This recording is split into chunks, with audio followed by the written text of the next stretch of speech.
I'm Alicia. Sitting in my cozy little apartment now, looking at the company badge hanging by the door, I can't help but smile as I recall how things used to be. 3 months ago, I was in the glass-walled lobby of a new company, waiting for the final round of a leadership development program interview. Little did my family know, especially my sister Isabella, that I'd secretly applied and made it this far. The door slid open, and Isabella walked in. She was as perfect as ever, with her flawless hair, stylish outfit, and that air of confidence that always seemed to follow her. But when she saw me, her face froze. "What are you doing here?" she hissed. I calmly replied, "Same as you. Final round interview." She leaned in closer and whispered, "You know they only have a few spots, right? One of us is going to lose." Months ago, those words would have shattered me. But now, they just made the battlefield clearer. "May the best candidate win," I said. We were then separated into different rooms for case discussions and panels. Through the walls, I could hear muffled questions. Someone asked her about handling pressure, which almost made me laugh. In my sessions, I talked about setbacks with honesty and resilience, without going into details. I explained how I'd learned to rebuild myself without any support and how closed doors had become my motivation. When it was all over, we were all called back to the lobby. The director came out with HR and started reading the names of the selected candidates. "Alicia." My heart raced as I stood up and shook his hand. "Welcome aboard. We're excited to have you."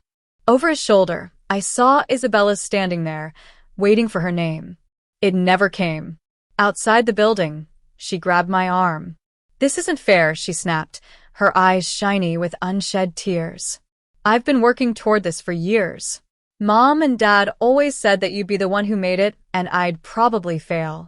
I looked into her eyes and quietly said, "I'm going to tell them the truth." That evening, when I walked into the living room, my parents were on the couch, the TV murmuring in the background. My dad asked, "How did it go?" My mom glanced up, expecting another disappointment. I simply said, "They chose me. I got into the program. I'll be moving out in 2 months." Shock hit them like a wave. My mom frowned and asked, "How? When did you even apply? Why didn't you tell us?" I let out a bitter laugh. "Last time I told you about a big opportunity, I ended up locked in a closet while you said I'd probably fail anyway." She immediately stiffened and retorted, "That's not what happened.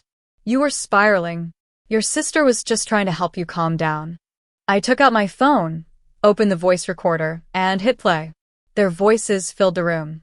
"She's freaking out again. You're doing her a favor. She'd probably fail anyway. Why waste time?" My dad's face went slack, and my mom's turned pale. "You recorded us?" he asked. I evenly replied, "You locked me in.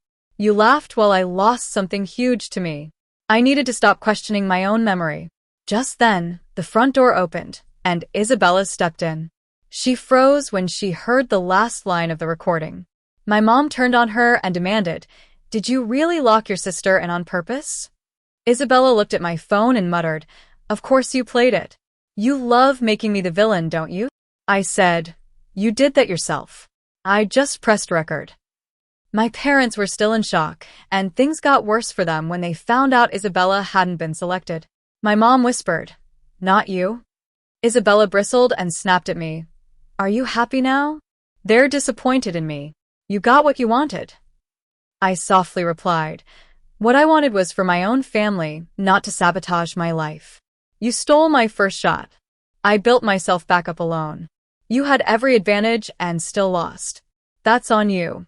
My dad finally spoke up and admitted, "We were wrong. We took you for granted. We didn't think it would cost you this much." My mom's eyes filled with tears as she said, "I'm sorry. For the closet, for the words, for all the times we made you feel small." Isabella managed to say, "I didn't think you'd actually miss it. I thought you'd freak out. They'd reschedule, and you'd get over it. I didn't expect you to win later." It wasn't a perfect apology, but it was something. My dad then asked, "So what now? You leave and cut us off." I looked around the room, at the wall full of Isabella's achievements and all my years of hard work stuffed in drawers. I need space. Maybe one day, if you really change, and this isn't just guilt, we can rebuild something. But I'm done living here on your terms. I then turned to Isabella and said, as for you, I don't know if I can forgive you. That depends on what you do next, not what you say tonight. That night, I started packing. It wasn't a dramatic scene. I just methodically packed my clothes, books, and laptop. As I packed, I remembered that fateful morning. It was the day of the biggest interview of my life. I walked into the kitchen, already dressed in my interview outfit. My palms were sweaty, and my stomach was in knots. My parents were at the table, their attention completely on Isabella, who was scrolling through her phone as if the world revolved around her notifications. She was wearing an oversized hoodie and had her hair in a messy bun, looking completely carefree. Morning, I said, hovering by the fridge, waiting for someone to look up. My mom didn't even bother, and my dad just glanced at me, his eyes passing over my blazer, as if I was a child playing dress up. Oh, you're all dressed up, he said, reaching for his mug again. Where are you going?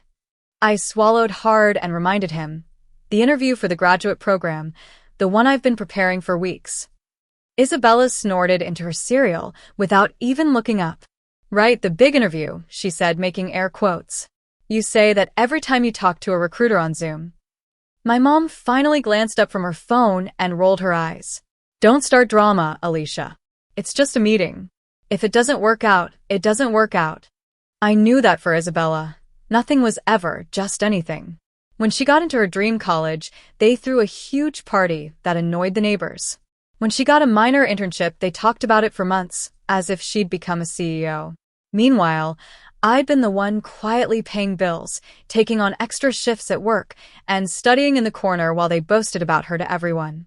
I remembered when I was 16, I auditioned for a school play.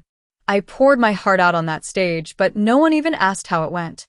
They were too busy asking Isabella to show them her new dance routine after she'd skipped half of the tryouts because she was so talented.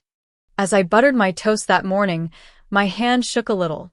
It's not just a meeting, I said, trying to keep my voice steady. This could change my career. They only pick a handful of people from across the country. Isabella looked up and smirked. And what makes you think they'll pick you? I saw a flicker of something in her eyes. Maybe fear that I might outshine her for once. My dad chuckled and said, Come on, don't tease your sister. You know how sensitive she gets. That word sensitive again. Every time I protested about something unfair, I was just being sensitive. I started to wonder if I was the problem. Maybe I was exaggerating or jealous for no reason. I quietly said, I've worked really hard for this. I just want you to be proud. Isabella replied sweetly, We'll be proud if you don't freak out and embarrass yourself.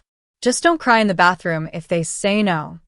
My dad let out a short laugh, and my mom just smiled vaguely and went back to scrolling on her phone. I swallowed my anger, checked the time on my phone, and forced a smile. I'm going to go finish getting ready. I don't want to be late.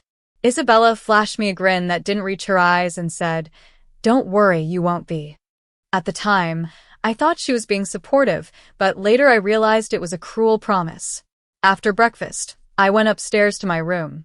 I was running through possible interview questions in my head. Tell me about yourself. What's your biggest strength? A time you overcame a challenge. I was so focused that I didn't see Isabella's trap coming. In the hallway, she leaned against the wall, waiting for me. You look serious, she said. Big day, huh? I nodded cautiously. She tilted her head and asked, Can I say something without you getting all emotional? I knew it wasn't going to be good. She then waved her hand and said, You're acting like if this doesn't work out, your whole life is over. You get so dramatic, Alicia. It's exhausting. I bit back my anger and said, I care about this. That doesn't make me dramatic. It makes me ambitious. She smiled, but there was a sharp edge to it. Then she stepped aside and pointed to a small storage closet at the end of the hallway. Go grab the extra folder from there. The black one. You said you wanted to bring backup copies of your resume, right? My heart was pounding, but I didn't question her. I walked into the closet, which was filled with coats, boxes, and cleaning supplies. As I reached for the light chain, I felt a hard shove. I stumbled forward, my shoulder hitting a shelf. Before I could turn around, the door slammed shut, and I heard the click of the lock. "What the hell are you doing?" I shouted, my adrenaline spiking. I grabbed the handle and twisted, but it was locked from the outside. Isabella's laughter floated through the wood. "Relax. You're so tense. You'll thank me later when you're not having a panic attack in some office because you care too much." I pounded on the door. "Open it. I'm serious. This isn't a joke." She replied, "Everything is a big deal to you. It's just one interview. If not this one, then another. You'll survive." Then my mom's voice joined in. "What's going on?" Isabella said, "She's freaking out again. I locked her in here for a bit so she can calm down before she makes herself sick." I shouted, "Mom, I'm going to be late. Tell her to let me out." But then my mom said, "If she misses it, she misses it. Honestly, she puts too much pressure on herself. You're doing her a favor. If not this one, then another. She'd probably fail anyway if she's this worked up." Their words were like poison. In the suffocating dark, I fumbled for my phone and opened the voice recorder. I captured their voices, the exact words that had hurt me for years. "She'd probably fail anyway. So dramatic. You're doing her a favor." I whispered, "This can't be happening," tears streaming down my face. Not just because of the lost interview, but because I finally heard what they really thought of me without any excuses. I kept shoving my shoulder against the door, but it was no use. Time was slipping away. When Isabella finally let me out, it was already too late. I called the company, but they said they'd had to move on. My mom later asked about the interview as if nothing had happened. When I told her I'd missed it because I was locked in a closet, she got defensive and said I was being dramatic. That's when I realized I'd been gaslit by my own family for far too long. That night, I couldn't sleep. At 2 a.m., I sat up and wrote a letter to my future self. I listed all the memories of how I'd been overlooked and how Isabella had always been the golden child. I decided then that I needed to get out of this house, build myself up in secret, and never forget what they'd done to me. Looking back now, I'm glad I took that path. My revenge wasn't about destroying their lives. It was about stepping out of the role they'd assigned me and building a life that proved them wrong.